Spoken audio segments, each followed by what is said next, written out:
বউ, তোমার ঠোঁটের নিচে একটা চুমু খাই।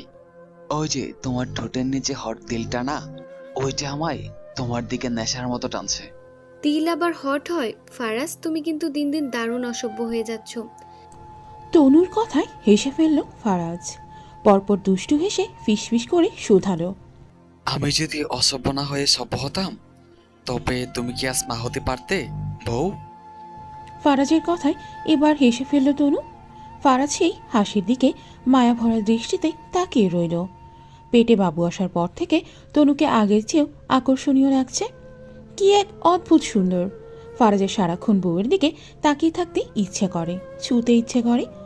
9 মাসের গর্ভবতী তনু রাতে শুয়ে শুয়ে স্বামীর সাথে ভিডিও কলে ফোনালাপ করছে। স্বামী স্ত্রীর দুষ্টু মিষ্টি রোমান্টিক কথাবার্তা। আজ বাসায় তনু একা। ওর শাশুড়ি আজ বিকেলে মেয়ের বাড়িতে গেছেন। ওর ছোট ননদটা ভীষণ অসুস্থ বউকে একা রেখে যদিও উনি যেতে চায়নি, তনুই পাঠিয়েছে, কারণ সে সুস্থ হয়ে আছেন।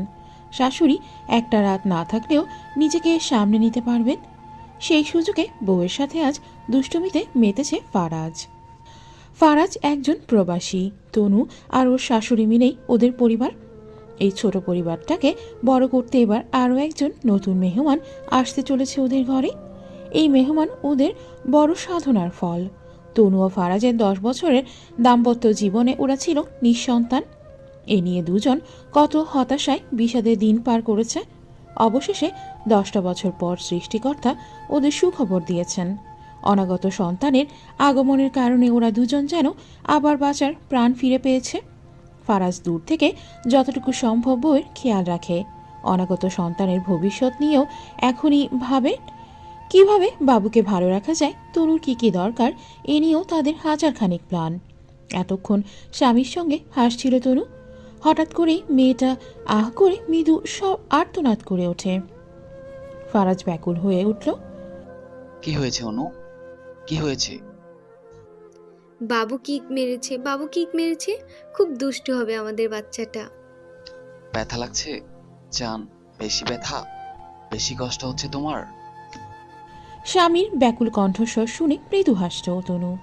তার চোখের কোণে জল, মুখে স্বচ্ছ হাসি। সে সেভাবেই উৎফুল্লতার সঙ্গে জবাব দিল, শোনো ফারাজ, পেটের মধ্যে বসে আমার বাচ্চাটা যখন আমায় কিক মারে, আমার ভয়ঙ্কর কষ্ট অনুভব হয়। তবুও মা হওয়ার মাঝে অদ্ভুত এক সুখ। তুমি যদি আমার সাথে থাকতে, আমরা দুজন এই সুখটুকু ভাগাভাগি করে নিতাম। অসুস্থ বউয়ের কথা শুনে মুখটা মলিন করে ফেলল ফারাজ। বউকে সে কেমন করে বোঝাবে তারও যে ইচ্ছে করে এই সুখটুকু কাছ থেকে অনুভব করতে। কিন্তু উপায় কই? 6 মাস হলো বাড়ি থেকে ছুটি কাটিয়ে এসেছেও। 1 বছর না হলে পরবর্তী ছুটি কোনোভাবেই সম্ভব নয়। চাইলেই কি পাওয়া যায় সব? ওই যে মধ্যবিত্ত পরিবার, মধ্যবিত্ত পুরুষের অদ্ভুত এক গল্প থাকে, না বলা কিছু কথা থাকে। এটাও না হয় থাক। ফারাজ নীরবে দীর্ঘশ্বাস ছাড়ল। এই দীর্ঘশ্বাসের মধ্যেই লুকিয়ে ফেলল তার অপূর্ণ সব ইচ্ছে, অপূর্ণ সব চাওয়া। সকাল 10টা। পানির কলকল শব্দে ঘুম ভেঙে যায় তনুর। ফজরের নামাজ পড়ে ঘুমিয়েছিল সে। সারা রাত ঘুমোতে পারেনি। শেষ রাত অবধি স্বামীর সাথে দারুণ একটি সময় কাটিয়েছে তনু। দুজন রাতে নানান রকমের আলোচনা করেছে। তাদের অধিকাংশ কথাই ছিল বাবুকে নিয়ে। বাবু হওয়ার শেষ সময় নানাবিধ সমস্যা, যার ফলে শেষ রাতেও ঘুমোতে পারেনি তনু। তার আরামসে ঘুম হলো ফজরের পর। কিন্তু এ কি?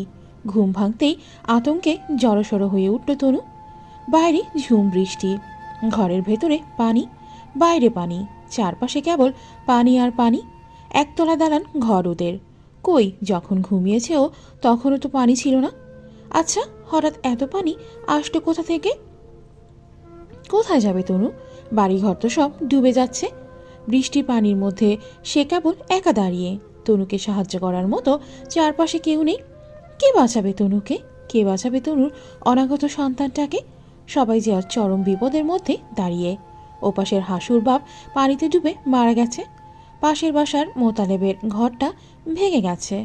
তনু নিরুপায় হয়ে কেঁদে উঠল। বুড়ো শাশুড়ি মা কল করেছিল বহুবার, সে শুনতে পায়নি। পাশের বাড়ির ভাবিও হয়তো ডেকেছিল, কিন্তু তনু কিচ্ছুটি শোনেনি আজ। তনু নিরুপায় হয়ে চিৎকার করে উঠল। ইয়া আল্লাহ! সময়ের সাথে সাথে পানির চাপ কেবল বাড়ছেই। অসুস্থ তনু অসহায় চোখে কেবল তাকিয়েই রইল। কাউকে ফোন করবে, নেট নাই। কাউকে ডাক দিবে, আশেপাশে মানুষ নাই। আহারে, আজ যদি ফারাজ তার কাছে থাকতো। তনু নিজের ভরা পেটে হাত রাখল। ফোলা পেটটাই তার অনাগত সন্তান। মুহূর্তেই তনু একটুখানি শক্ত পেল। তার সন্তানকে বাঁচাতে হবে, পৃথিবীতে আনতে হবে। এখানে বসে থাকলে তো সে পানিতে ডুবে মরেই যাবে। ঘরের মধ্যেও যে এখন কোমর সমান পানি। না না, তার বাচ্চাটাকে বাঁচাতেই হবে, বাঁচাতে হবে। তনু চোখের জল নিয়ে শেষবার ফোন হাতে নিল। নেট নাই, তবুও স্বামীকে কল করলো, মেসেজ করলো, কিন্তু গেলই না। যদিও ফারাজ এখন বাসায় নেই, কাজে চলে গেছে। তনু দিক বেদিক শূন্য হয়ে কাঁদতে লাগলো। সন্তানকে বাঁচাবে বলে অতি কষ্টে ঘর ছাড়ল, নিজের সাজানো গোছানো সংসার ছাড়ল। তনু পানির মধ্যে হোঁচট খেতে খেতে কত দূর এগোলো। হাঁপিয়ে গেছে তনু। এর মধ্যে কয়েকবার পানিও খেয়েছে। রাস্তাঘাটের কুল কিনারা নেই, চারপাশে যেন মহাসাগর। তনু আহত চোখে চারপাশে তাকালো, চিৎকার করে ডাকতে লাগলো। কেউ আছো? কেউ আছো? আমাকে সাহায্য করো প্লিজ, কেউ আমাকে সাহায্য করো। আমি 9 মাসের গর্ভবতী। না, কেউ শুনছে না সব। আশেপাশে কোথাও কোনো লোক নেই। তনু আবারও কাতরাতে কাতরাতে সামনে এগোতে লাগলো। পানির মধ্যে হামাগুড়ি খেতে খেতে তনু ইতিমধ্যে দুর্বল হয়ে পড়েছে। ওই তো ডাঙার ওপাশে একটা লোক দেখা যায়। তনু প্রাণপণ চেষ্টা দিয়ে এগোতে লাগলো। ওপাশে কুলে পরিচিত মাহমুদকে দেখে তনু বাঁচার আশ্বাস পেল। ওরা পানির মধ্যে থাকা মানুষগুলোকে উদ্ধার করছে। তনু ভাঙা ভাঙা নিস্তেজ কণ্ঠে শুধালো। ও ছোট ভাই, আমাকে একটু উঁচু জায়গায় তুলে দাও। আমার পেটে 9 মাসের বাচ্চা। মাহমুদ তাকে আশ্বাস দিল। বড়সড় একখানা শক্ত শাড়ি তার দিকে বাড়িয়ে দিল। বলল, মাহমুদ বলল, আপু শাড়িটা ধরুন, আস্তে আস্তে এগিয়ে আসুন। তনু ডুবে ডুবে বাঁচার চেষ্টা করলো। ওই তো আর একটু পথ। তনু প্রাণপণ চেষ্টা করলো তার সন্তানকে সুরক্ষা করতে। হঠাৎ করেই তনু এক খাদে মুখ থুবড়ে পড়ে গেল। এক দমকা স্রোত তনুকে ভাসিয়ে নিয়ে গেল কোথাও। ওপাশের লোকেরা তাকে বাঁচানোর চেষ্টা করলো, কিন্তু না, তনুকে আর খুঁজে পাওয়াই গেল না। সারাটা দিন চলে গেল। কাজ শেষ করে রাতে হাসি খুশি মুখে অনলাইন হলো ফারাজ। বউয়ের সাথে কথা বলার জন্য কল করলো, কিন্তু তনুকে আর পাওয়া গেল না। তনু অনলাইনে নেই, ফোন এখন বন্ধ। ফারাজ ঘাবড়ে গেল, মাকে কল করলো, তার ফোনটাও বন্ধ।